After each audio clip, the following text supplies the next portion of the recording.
Hello जी guys, welcome back to my channel Duggu की मैया। कैसे हैं आप सब लोग? आई होप आप सब लोग बहुत अच्छे होंगे। तो आप हम लोगों की बैग पैकिंग देख करके समझ ही गए होंगे आज हम लोग कहीं निकल पड़े हैं। तो अभी इस टाइम ना आरती दीदी घर पर आई हुई थी, तो हम लोग सैटरडे संडे का दिन था, हम लोग का ऐसी प्लान बन गया कि आज कहीं घूमने चलते हैं। तो हमने रैंडम प्लान बनाया था, सुबह सुबह जल्दी से तैयारी करके हम लोग निकल चले थे। और कहाँ जा रहे हैं वो मैं आपको आगे वीडियो में बताऊँगी। और ये बहुत सुंदर सा एक बगीचा था, बहुत ही बड़ा बगीचा था, इसलिए मैंने इसको कैप्चर किया क्योंकि रास्ते का मौसम भी बहुत अच्छा हो रहा था। और ये बगीचा तो मुझे इतना प्यारा लगा कि मैंने सोचा इसको कैप्चर कर लेती हूँ। और गाइज़, अगर आपको मेरे वीडियोस पसंद आते हैं तो लाइक, सब्सक्राइब एंड शेयर करना मत भूलिएगा। फिर रास्ते में एक ये छोटा सा ढाबा पड़ा था, यहाँ पे एक्चुअली एनपी को ना शिकंजी पीने का मन कर रहा था क्योंकि थोड़ी सी गर्मी भी हो गई थी। तो एनपी ने का एक हॉल्ट यहाँ ले लेते हैं, उसके बाद हम आगे चलेंगे। तो यहाँ से सिर्फ शिकंजी ली थी, उसके बाद हम आगे चल दिए थे। और ये आप एक सुंदर सा ये देख रहे हैं रेस्टोरेंट बना हुआ। रेस्टोरेंट क्या है, ये एक तरीके से ना प्रॉपर्टी बनी हुई थी जो बेसिकली टूरिस्ट के लिए बनाई गई है। इसमें क्या है ना, सारे आपको एक तो आउटलेट्स मिल जाएंगे जैसे स्टारबक्स, पिज़्ज़ा हट, डोमिनोज़, ये सब कुछ आपको इसमें मिलेगा। तो बेसिकली ये उन्हीं टूरिस्ट के लिए बनाई गई है जो मतलब आते हैं गंगा आरती के लिए, इन सब के लिए। तो वो लोग रास्ते में रुक करके यहाँ भी हॉल्ट ले सकते हैं। तो ये प्रॉपर्टी बेसिकली माननीय श्री नरेंद्र सिंह मोदी जी ने बनवाई थी, इसका इनॉग्रेशन करवाया था बेसिकली।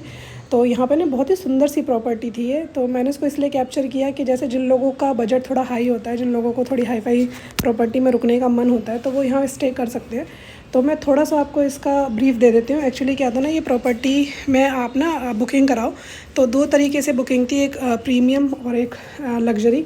तो इसके चार्जेस भी कुछ ज़्यादा ही हाई थे, बट ये है कि इसमें ये लोग आपको फूड अलाउ मतलब फ़ूड अलाउ करते हैं। अलाउ इन द सेंस कि फ़ूड आपको मिलेगा इसमें एकोमोडेशन के साथ साथ। प्लस यहाँ पे ना आपको ये शाम के टाइम एक मतलब एक्टिविटी भी करवाएंगे जिसमें ये सब पूरी फैमिली को लेकर ट्रैक्टर में गाँव का मतलब विज़िट करवाएंगे। और मतलब गंगा आरती भी आप यहीं किनारे से देख सकते हैं। तो अब हम लोगों की यहाँ से निकल पड़े थे हम लोग। तो आप लोग समझ ही गए होंगे, हम लोग जा रहे हैं हर की पौड़ी तो गंगा दर्शन करने के लिए। तो हम लोग यहाँ हरिद्वार पहुँच चुके थे। बहुत ही सुंदर सा मतलब टाइम नज़ारा हो रहा था। और टाइम जो था जब हम लोग पहुँचे थे हर की पौड़ी शाम को, तो 5 बज रहा था। जो गंगा आरती का टाइम होता है वो होता है 6 से 7 के बीच का। तो हमें लगा कि आज हम लोग स्नान नहीं कर पाएंगे, बट लकीली गंगा मैया ने हमें ये मतलब एक अपॉर्चुनिटी दी कि हम लोग स्नान करके आरती करें। तो हम लोगों ने पहले गए, हम लोग आधे घंटे हम लोगों ने स्नान किया और बहुत ही अच्छी खासी भीड़ थी। तो गाइज़, एक चीज़ मैं आप लोगों को बता दूं, अगर आप लोग गंगा आरती या हर की पौड़ी जाना चाह रहे हैं तो प्लीज़ सैटरडे संडे का दिन मत चूज़ करना क्योंकि ओवर ही क्राउड है यहाँ पे। फिर हम लोगों ने यहाँ पे डुबकियाँ लगाई और पहले तो डुग्गू आने के लिए मना कर रहा था, फिर उसके बाद उसने भी इंजॉय किया इसमें। फिर हम लोगों ने डुबकी उबकी लगाने के बाद हम लोग ने चेंज किया, फिर हम लोग आरती के लिए पहुँचे थे। तो आप आगे देखेंगे आरती, बहुत ही सुंदर आरती हो रही थी, तो आप उसको सुनिएगा और मेरे वीडियोस को लाइक ज़रूर करिएगा। और ये देखिए भीड़ हमारी जमा हो चुकी है आरती के लिए। तो ये यहाँ पे आरती का 6 बजे से स्टार्ट होनी थी। तो यहाँ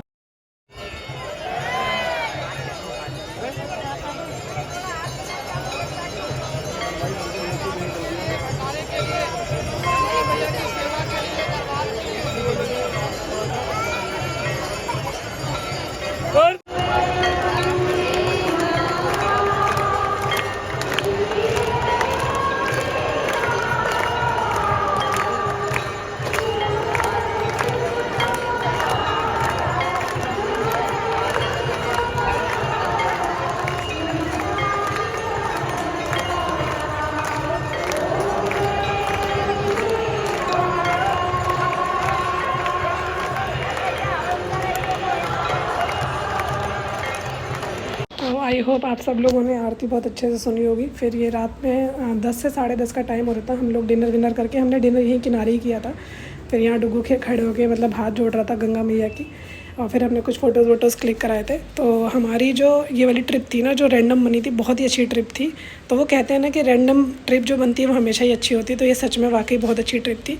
फिर हम आए थे अपने होटल में और ये होटल हर की पौड़ी के बहुत ही पास था। तो मेरी तरफ से हाईली रिकमेंडेड है, बहुत ही प्यारा होटल था। और हमें मतलब ये जाते ही हमें रूम भी इसमें अवेलेबल हो गया था। और इसके जस्ट सामने ना एक भगवान जी का मंदिर भी था जो हमारे रूम से डायरेक्ट ही दिख रहा था। और मैं आपको अपने थोड़े से ना रूम का व्यू देती हूँ। तो ये हमारा रूम था 401 और इसमें 2 बेड पड़े हुए थे क्योंकि हम 4 लोग थे। और डुग्गू है ना होटल के रूम में जाके इतना खुश था, वैसे सो रहा था ये जब हम इसको अंदर लेकर आए। तो जैसे ही बेड पे बैठा ना, इसने खुद कहा मम्मा मेरा फ़ोटो खींच दो। तो ये कुछ हमारा रूम था। यहाँ पे ड्रेसिंग टेबल दी थी, अलमीरा दी हुई थी और सामने वॉशरूम था। तो टीवी वीवी सब कुछ हमें इसमें मिली हुई थी। बाकी 2 बेड मिले हुए थे। तो मतलब होटल में आके बहुत खुश था, बहुत देर खेला यहाँ पे। फिर भाई अगर आप पहाड़ों में और अगर आपने मैगी नहीं खाई तो क्या ही खाया। तो रात में 11:30-12 बजे हम लोग का प्लान हुआ कि हम लोग बाहर घूम कर आते हैं। तो ये घूमने आए थे और हमने यहाँ पे चाय मैगी खाई थी। तो गाइज़ यूँ ही बने रहिएगा मेरे साथ मेरे वीडियोज़ में। लाइक सब्सक्राइब एंड शेयर करना मत भूलिएगा। Thank you.